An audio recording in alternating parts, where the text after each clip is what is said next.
안녕하세요. 그녀의 북살롱 미셸입니다. 네, 오늘은 루시모드 몽고메리의 빨강머리 앤 소개해 드릴 거예요. 너무나 잘 알려진 소설이죠. 애니메이션으로 더 기억하는 분들이 많고요. 앤만큼이나 이 몽고메리 작가도 우리에게 많은 사랑을 받고 있는 것 같습니다. 제 팟캐스트 청취자분들 중에는 남성분들이 많은 것 같아요. 유튜브에 댓글 남겨주시는 분들 보면 다 남자분들이시더라고요. 그 주 청취자 분들에게는 이 빨강머리 앤이 조금 낯서실 수도 있겠습니다. 그죠? 낯선 만큼 또 책으로 직접 안 보실 거니까 이렇게 또 잠깐의 팟캐스트 유튜브를 통해 만나게 되는 빨강머리 앤 나쁘시지 않으실 겁니다. 책 속의 문장 먼저 읽고 시작하죠. 그 아름다운 곳을 가로수길이라고 불러선 안 돼요. 그런 이름에는 아무 뜻이 없으니까요. 기쁨 가득 새하얀 길 어때요? 새롭고 멋진 이름 아닌가요? 전요, 어떤 장소나 사람의 이름이 마음에 들지 않으면 항상 새로운 이름을 상상해서 그들을 그 이름으로 생각했어요. 이렇게 이야기를 하는 참 수다스러운 상상력이 가득 찬 소녀가 있습니다. 얼굴은 주근깨 투성이고요. 빨강 머리를 따내린 빼빼 마른 여자아이죠. 그 아이의 이름은 앤입니다. 빨강머리 앤은 캐나다 여류 소설가 루시모드 몽고메리의 작품이고요. 1908년에 출간됐으니 앤의 나이는 벌써 100살이 넘었네요.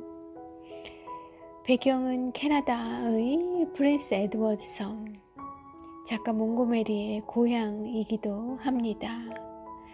그녀는 수차례 출판사에 원고를 보냈다가 퇴짜를 당했어요. 왜 이렇게 여류 소설가들이 보낸 원고들은 이 나라 저 나라에서 수도 없이 퇴짜를 당했던 걸까요? 해리포터의 작가 조앤 롤링의 경우도 수차례 퇴짜를 당했었다고 하던데 말입니다. 버지니아 울프가 쓴 책들을 봐도 당시에 여성으로서 작가의 길을 걷는다는 것이 얼마나 어려운 일인지 잘 알 수 있어요. 잠깐 옆으로 새는 것 같은데 여성은 도서관에 들어갈 수도 없고 대학에 가기도 어려운 시절이었다고 하더라고요. 그래서 여류 작가가 없는, 여류 소설가가 적은 없는 이유가 여자에게 방이 없어서이기 때문이다 라는 그런 의견도 냈었어요. 버지니아 울프는 그 집에 여자만을 위한 홀로 있을 수 있는 그 공간 자체가 허용되질 않았었다고 하더라고요.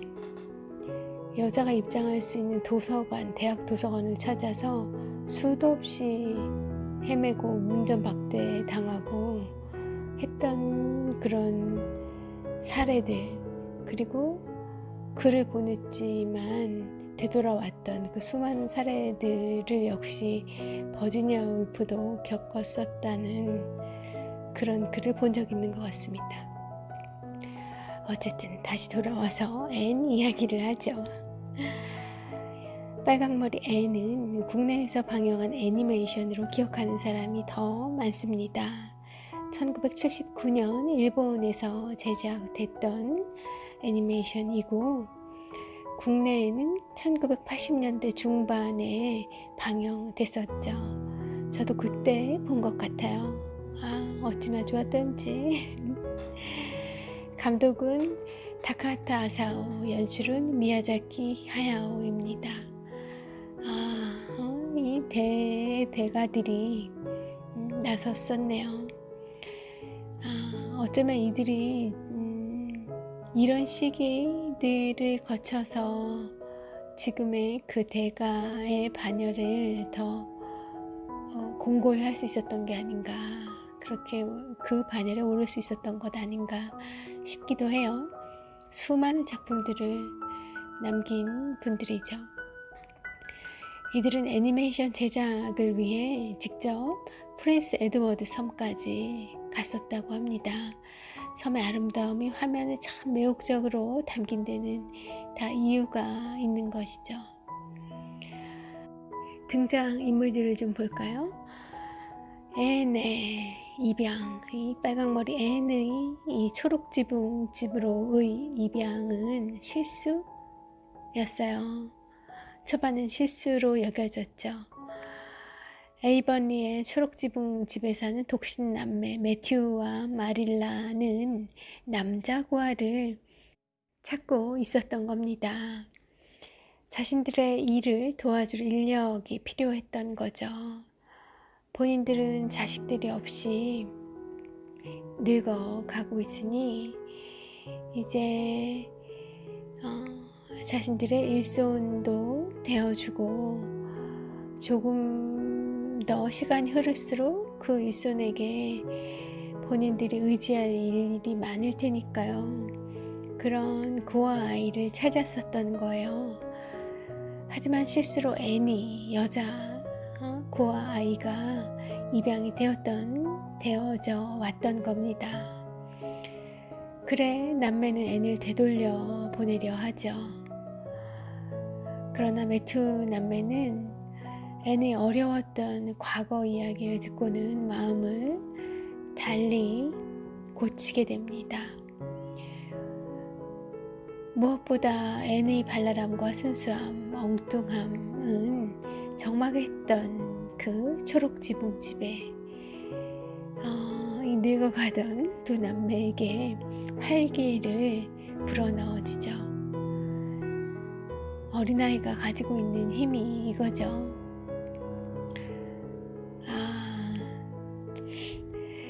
이 대목을 읽는 순간 자꾸 이 더듬어지는 것이 어쩌면 현대를 사는 많은 이 독신들에게 이런 입양이 필요한 건 아닐지 하는 생각이 문득 이 엉뚱한 생각이 들었습니다. 앤은 인근 비탈길 과수원집 딸인 다이애나와 절친 베프가 됩니다. 앤에게는 고아라는 딱지가 붙어 있지만 앤은 진실함과 솔직함으로 주변 사람들의 편견에 맞서갑니다. 편견에 빠진 어른들을 하나씩 설득해 나가요. 앤은 빨강머리에 그리고 빼빼 말랐다는 그리고 주근깨까지 있다는 그런 콤플렉스가 있습니다. 어렸을 땐 뭐 별것도 아닌 게 다 우리의 컴플렉스가 되잖아요. 그리고 그 컴플렉스가 우리에겐 정말 지상 최대의 스트레스죠. 앤에게는 그런 요소들이 많았던 거예요. 1번 고아죠, 2번 빨강머리죠, 3번 빼빼 말랐죠, 4번 주근깨도 많죠. 이 별것도 아닌 컴플렉스 덩거리들이 그녀를 이루고 있었고요. 자존심을 건드리는 말에는 가차 없습니다.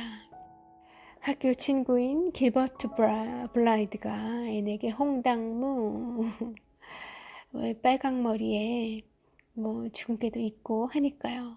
그렇게 홍당무라고 한번 놀렸다고 해서 5년 넘도록 졸업할 때까지 대화하지 않는 고집불통이기도 해요. 이 배경이 되는 에이벌리의 아름다운 숲과 시내, 하늘은 앤의 상상력에 날개를 달아줍니다. 요즘 말로 하면 앤은 감성지수 EQ가 매우 높아요. 길버트와의 경쟁까지 더해지자 그에 대한 길버트에게 지기 싫은 그 마음으로 열심히 공부하게 되고요. 학교 성적이 쑥쑥 오릅니다. 앤은 퀸스 학교를 길버트와 함께 공동 수석으로 입학하게 되죠. 그리고 졸업할 때는 레드먼드 대학의 4년 장학금까지 받는 그런 성적을 이룹니다. 그리고 그 레드먼드 대학에서 국문학을 공부할 아름다운 꿈을 키웠어요. 그러나 현실은 녹록지 않습니다. 매튜 아저씨가 돌연 사망한 거예요. 앤은 시력을 잃어가는 마릴라 아주머니, 그녀만 남겨놓고 국문학을 전공하고자 집을 떠날 수가 없었던 거죠. 마릴라 아주머니 곁을 지키기 위해 그녀와 함께하는 삶을 택하고요. 초록지붕 집에 남기로 결정합니다. 빨강머리 앤은 속편들이 많이 있어요. 앤의 청춘, 앤의 행복, 앤의 꿈의 집 등이 있습니다. 그렇게 앤이 결혼을 하고 아이를 낳아 그 아이가 장성하기까지 이야기는 쭉 이어져요. 캐나다가 사랑하는 대표 캐릭터라 할만합니다. 앤의 장기가 있어요. 바로 이름 붙이기입니다. 책 속의 문장으로 소개드렸던 그 문장에 잘 드러나는 부분이죠. 사물과 대화하는 상상놀이를 하는데 이름이 필요했어요. 김춘수의 시 꽃 기억하시죠? 그 꽃에서처럼 우리는 이름을 붙여야 어떤 사물에게 생명력을 불어넣어 줄 수 있습니다. 수십 년 전 한 농부가 사과나무를 심어 아치를 이룬 400 내지는 500m의 길이 있어요. 에이번이에요. 그 길을 앤은 이렇게 이름 붙였죠. 기쁨 가득 새하얀 길이라고요. 새하얀 사과꽃으로 뒤덮였기 때문입니다. 여기서 처음 알아요. 사과꽃이 새하얗다는 거를 저는 몰랐네요. 그리고 다이애나의 아버지, 절친인 다이애나의 아버지 베리 씬의 연못은 반짝반짝 호수라고 이름을 붙여 주었습니다. 앤의 농장과 다이애나의 농장 사이에 하얀 자작나무들이 에워싼 동그란 땅은 한가로운 황무지라는 이름을 가지고 있어요. 와, 이 땅 너무 이쁘겠다, 그죠? 이 안에서 놀면 와, 정말 새로운 경험일 것 같아요. 이 안에서 놀거나 돗자리 깔아놓고 피크닉하고 있으면 너무 좋을 것 같은 그런 느낌이 듭니다. 앤은 이 한가로운 황무지라는 이름을 짓는데 거의 하룻밤을 꼬박 세웠고요. 막 잠이 들려고 할 때 영감처럼 떠올려내죠. 또 베리신의 풀바 위에 있는 작고 동그란 연못, 풀바위에 있는 작고 동그란 연못은 버드나무 연못이라는 이름을 붙여줬어요. 그 이름은 다이애나가 빌려준 책에서 힌트를 얻었죠. 버드나무 연못을 지나 벨신의 큰 숲의 그늘진 곳에 움푹 팬 제비꽃이 엄청나게 피는 곳에는 그곳에는 이름을 뭐라고 붙여줬을까요? 제비꽃 골짜기라고 이름을 붙여줍니다. 흔히 말하는 그런 골짜기는 아니었는데 그냥 그렇게 이름을 붙여준 거예요. 그리고 또 유령의 숲이라는 이름을 붙여준 곳도 있어요. 유령의 숲, 많이 무서웠나 보죠. 네, 시내 건너 가문비 나무 숲에 앤과 다이애나가 붙여준 이름입니다. 다이애나랑 앤은 그 숲에서 유령이 나온다고 그냥 상상했던 거예요. 그냥 유령의 숲을 하나 갖고 싶었고요. 근처에 있는 가문비 나무 숲을 택한 겁니다. 그냥 고른 거예요. 왜냐하면 그곳이 음침했기 때문이죠. 그렇게 그냥 무언가 필요한 것, 있었으면 하는 것을 그냥 상상 속에서 정의해버린 거예요.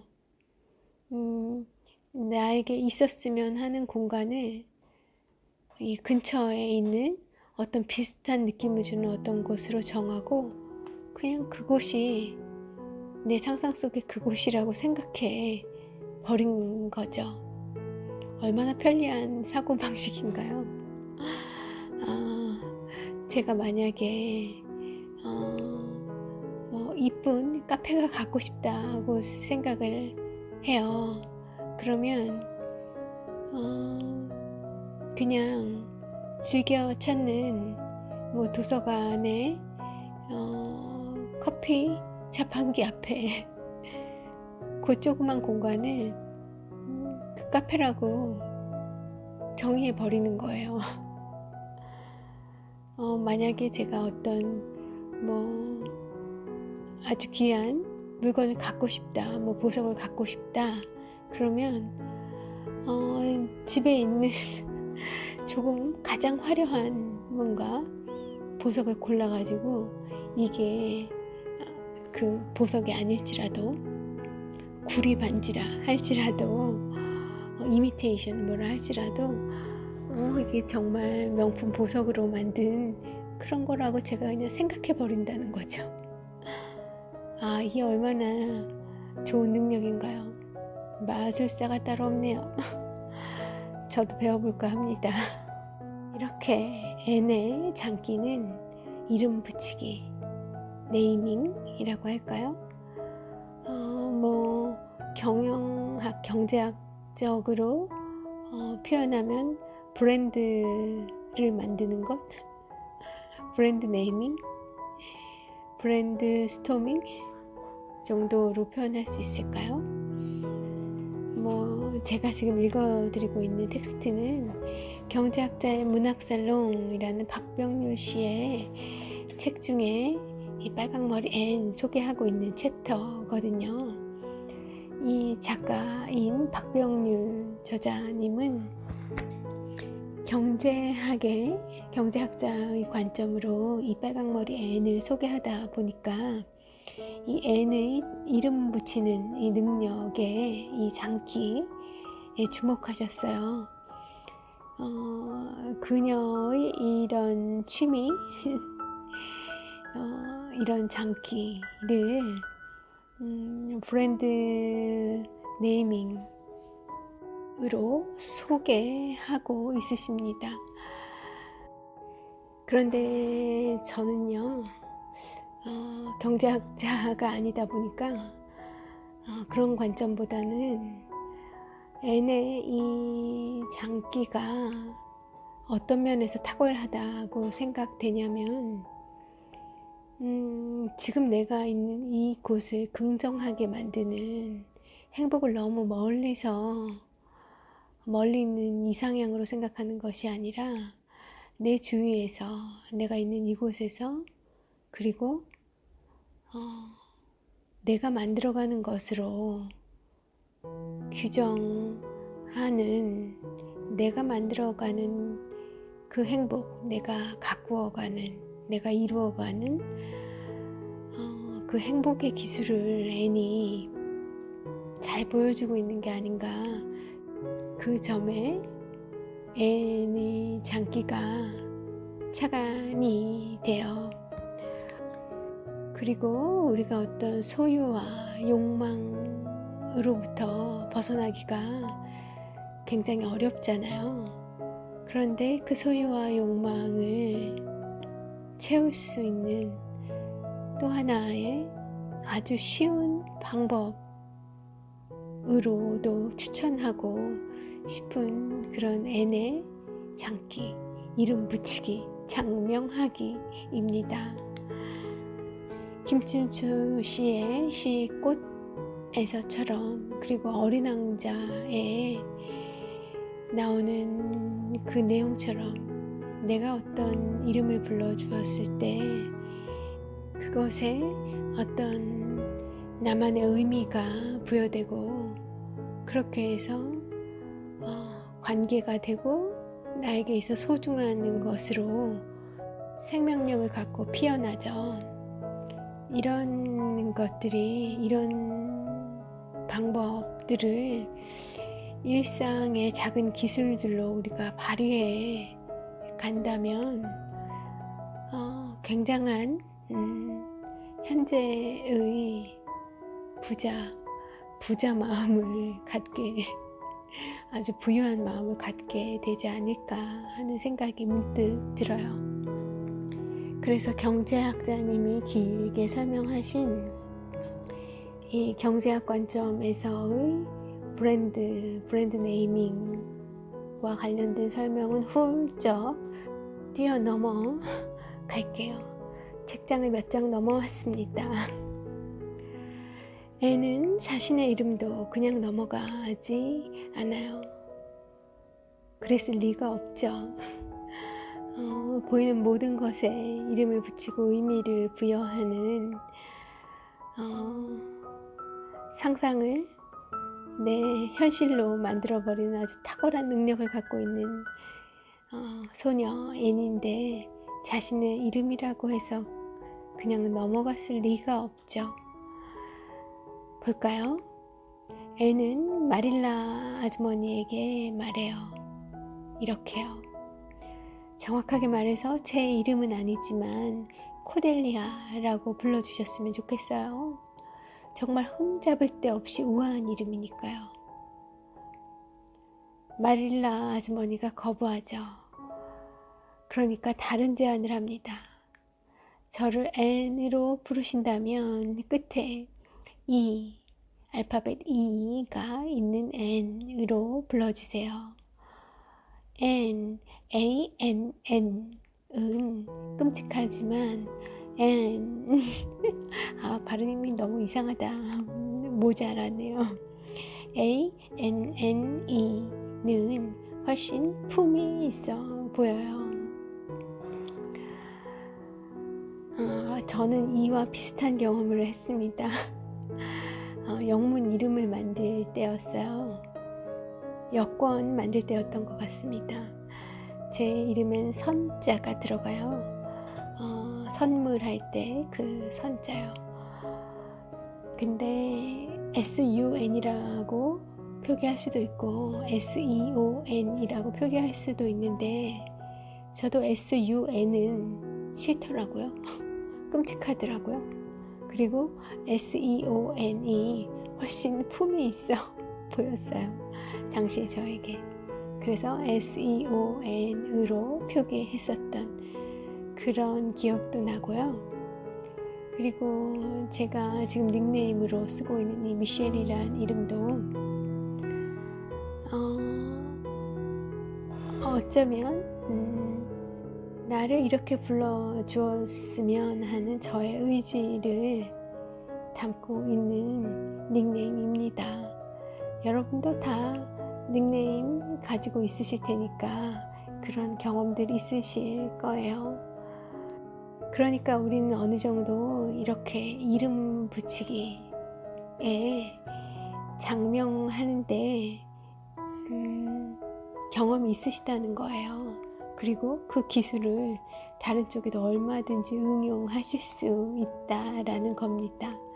일상의 기술로 많이 활용하시면 보다 의미 있고 재미도 있고 소소하지만 그런 나만의 웃음거리와 스토리가 쌓여가는 그런 삶을 만드는데 뭐 괜찮지 않을까요? N의 얘기 조금 더 할게요. N은 심지어 자신의 분신에도 이름을 붙입니다. 거울에 비친 자신은 캐티 모리스예요. 우와, 센데요? 저도 하나 만들어 봐야겠어요. 자신의 목소리를 반사하는 메아리는 비올레타예요. N은 이름이 사람의 이미지를 바꿀 수 있다는 것을 알고 있습니다.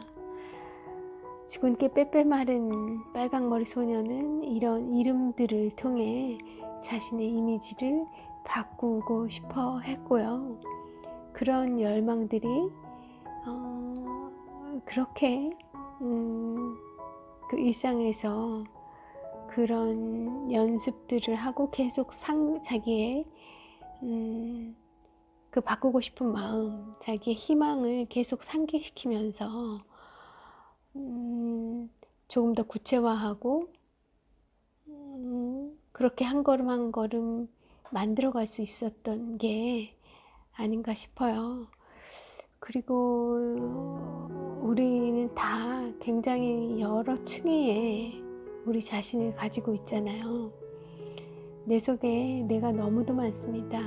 유행가 가사처럼.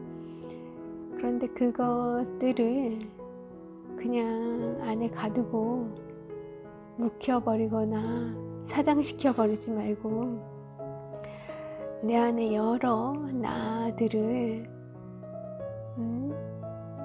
모두 발현시켜 보는 건 어떨까요? 인생의 단조로움과 그 무미건조함,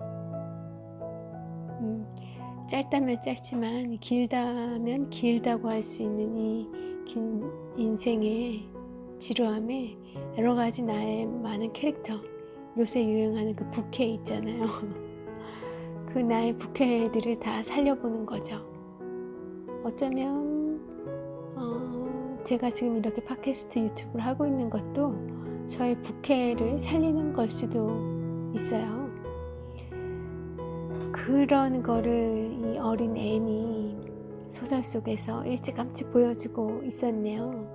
비올레타와 그리고 캐티 모리스 그리고 코델리아가 되지 못한 앤, 이 모두가 바로 빨강머리 앤이라는 소녀였던 겁니다. 커가면서도 계속 수많은 앤의 부캐들이 소개되고 있어요. 이렇게 저는 앤이라는 같은 소설에 대한 이 박병률 저자님의 짧은 소개 글을 다시 읽었고 아주 오래전에 봤던 그 앤 책을 이번에 다시 전체를 다 본 건 아니에요. 그러긴 뭐 분량이 너무 많고요. 그런데 이 짧은 이 발췌본 이 박병률 저자님의 시각으로 축약해낸 한 단면을 접하고도 박 저자님과는 전혀 다른 결론에 이르고 말았습니다. 뒤에 그 경제학 관점에서의 앤, 네이밍 전문가로서의 앤을 규정하고 있으신 저자님의 결말은 제가 소개하지 않을게요. 그냥